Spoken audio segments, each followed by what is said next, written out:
Kaya yun. Kulit ko, no? Kasi Hindi siya ano, hindi siya anong tawag doon, hindi siya lobo.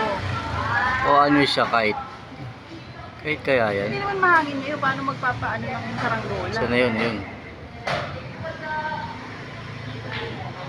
Para kasing ganun siya eh. Lalaman natin yan mamaya. Pero hindi na siya lobo kasi naka-steady light siya eh.